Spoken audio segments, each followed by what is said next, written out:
things they taught us from first grade on up till where we're at now, that you live in where? And you say, I live in Page. I live in Flagstaff. I live in Phoenix. The judge just heard you say, I'm dead. I don't have anything to do with this and I can't speak. That's why you have to have an attorney speak for you, because you're dead. You're a corporation. You're a corp. These are the words that they use. If you look up corporation, it means dead.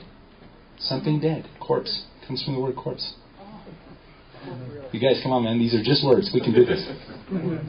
Okay, the Postal Service cannot discriminate against the non-use of the zip code. See Postal Reorganization Act, Public Law 91-375. That's about the fifth bullet down. In 1997, I attended a seminar on state citizenship and traffic issues. A page in the seminar handout titled "The Patriot Zip Code Invokes Federal Jurisdiction."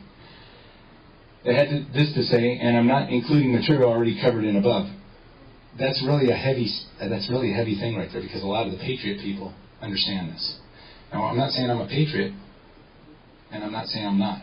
What I'm saying is, give to Caesar what's Caesar's. And when you understand who Caesar is, it's really a cool thing. Okay, raise this up some more. I got to show you what this is. The coolest thing I've seen in a long time that I found. Keep going on up. State abbreviations. Okay, right there. Remember the claim above that said the Pennsylvania Commonwealth is one of the several states, and the Commonwealth of Pennsylvania is also known as PA? Is a subdivision of the District of Columbia. If you accept postal matter sent to PA and or with a zip code, the courts say that this is evidence that you are a federal citizen or a resident. Now, one of the tricks of the trade is they don't have to tell you why you're in dishonor when you come to court. And they have to get your consent. And they have to get your consent several different ways. This is one of them. So if you respond to the court with a zip code, or you tell the judge that you're in a zip code when you tell him your name and address, you are done. Okay?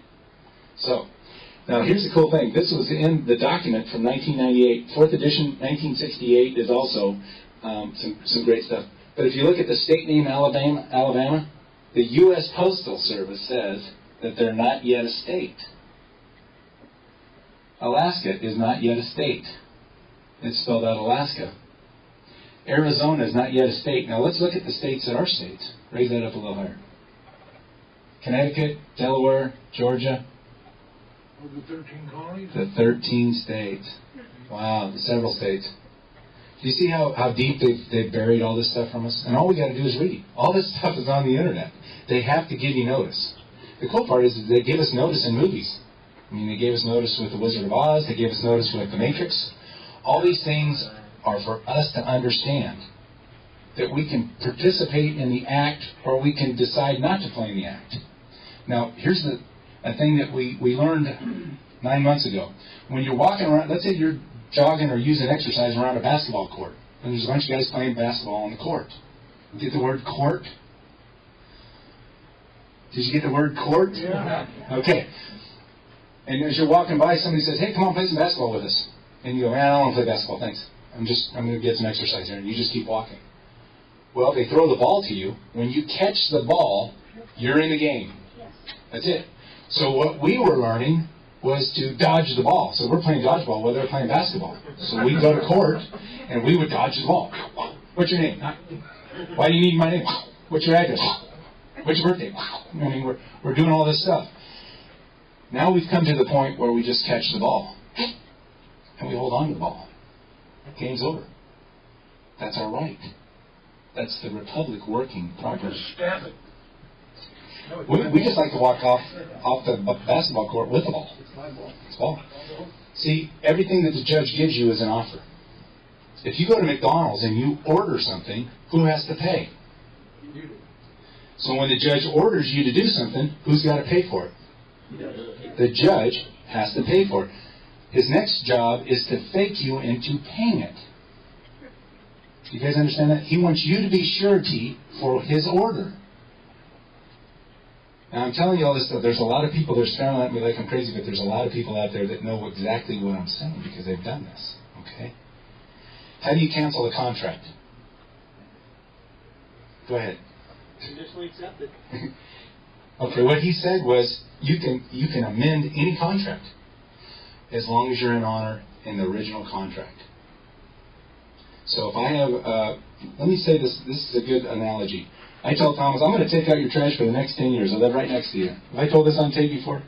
Have I told this one? Last week. Okay. I'm going to tell it again. It's a really great way. And so I take out his trash every Saturday morning. For 8 years, I finally get sick and tired of it. Now, I've told him I'm going to take out his trash no matter what, rain or shine, I'm going to take out your trash for you every Saturday morning. So I roll it out for him. After 8 years, I go, man, I am sick and tired of taking out this guy's trash. He didn't even tell me thanks. And you know what? He's not even hitting the trash can now. He's just throwing it out kind of on the side yard. And I got to pick it all up and put it in the trash can. So I notice him. Tom, I'm getting tired of taking out your trash. I know I told you I would, but I'm getting kind of tired of it. You haven't been hitting the trash can, and this isn't what I really thought it would be. I thought I'd get a little more thanks for it. And so here's what I'm going to tell you. If you can come up with some really good idea or reason or some kind of amendment why I shouldn't cancel this contract, please let me know in the next 21 days, or I am canceling this contract. And by the way, if you don't respond, you get to take out my trash for the next 8 years. And I send it to him. But I don't just take it over. I got to have a witness. So I use a notary presentment, which is Mr. Jones, the next door neighbor from all of us. So Mr. Jones goes over and goes, hey, Tom, here you go. Bill's picked. So he reads it and he goes, well, he can't change that. I ain't got time to answer it.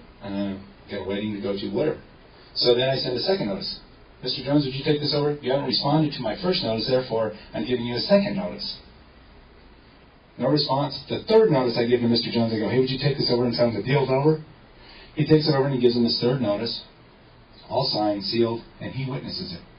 Now, he gets up a month later and he says, hey, my trash is piling up, Bill. And I go, didn't you get my notice? He goes, yeah, but you can't change the contract. Oh, but I did. And it's now enforceable because you didn't respond. You acquiesced. That's how they get you in court. That's how they get you on a traffic ticket. That's how they get you to be in dishonor, which is the same thing as default. So I said, by the way, you got to take out my trash for the next 8 years because you didn't respond. That's how you cancel a contract. So let's say the IRS, anybody, I shouldn't use the word IRS. Let's say that you get something in the mail that you don't agree with. You can say, I accept your offer on the condition that you can show me the law, a statute, says I have to do that. And you have 21 days to respond. You send it back to, can they respond? They can't respond because if they told the truth, they would show the fraud. So what they do is they just don't respond. How many people in here sent something to Timothy Geithner in the last year? Anybody get a response back from him? Nope. That's because we're telling the truth. And he knows it. Great. We've got some guys that are going to help pay the bills around here. How many people use the IRS to pay their bills? Right on. Look at this out here, man. There's guys here that use the bank called the Internal Revenue Service to help us out. They're the enforcers. How would you like to have them out collecting your debts? Man, I love it. Those guys are on it. And there's forms so that you can get those guys to do that for you. They put it out for you. If you need us to collect debts for you, let us know. If you're a creditor, let us know who they are so we'll go get it for you. It's great. Well, it happened to be a court. We'll go get them. Happened to be a traffic ticket. We'll get them. I mean, their motto is, we'll get them for you. All you got to do is learn how to use those guys. Okay? Remember this, that you are the sponsor of the credit of the nation. You're the sponsor of the credit for this nation. Without you guys, there'd be nothing. Your family, your grandparents, your great-grandparents, did they give you a check? Did they get you into probate and tell you that you guys are wealthy? Did they tell you that there's inheritances beyond your wildest dreams for you to use? They didn't tell you that because they don't have to. All they had to do was give the remedy. They didn't have to tell you where it's at. So listen, you guys, if you want to become a secure party creditor, I highly recommend it. But don't take it lightly. Don't use it to someone else's disadvantage. When you're a creditor, we always stand in honor and take care of the debt. Okay? Does that help out anybody? You betcha. Does anybody have any questions about the zip code now? Good. Go ahead. I'm just wondering, did you say that you, as a creditor, cannot use a zip code to mail something to somebody who is not, like someone in a de facto? I would just be very careful. If you understand the zip code. Yeah. Do I need to go over the Four Corners Rule real quick for everybody? Does anybody understand that? Or the Four Corners Rule. If you pull that up on the internet, Four Corners Rule, it'll tell you exactly. It'll give you the whole thing. And I'm gonna draw this out. Go ahead. I just pulled up zip code as a search on the Google. It's called the Four Corners Rule.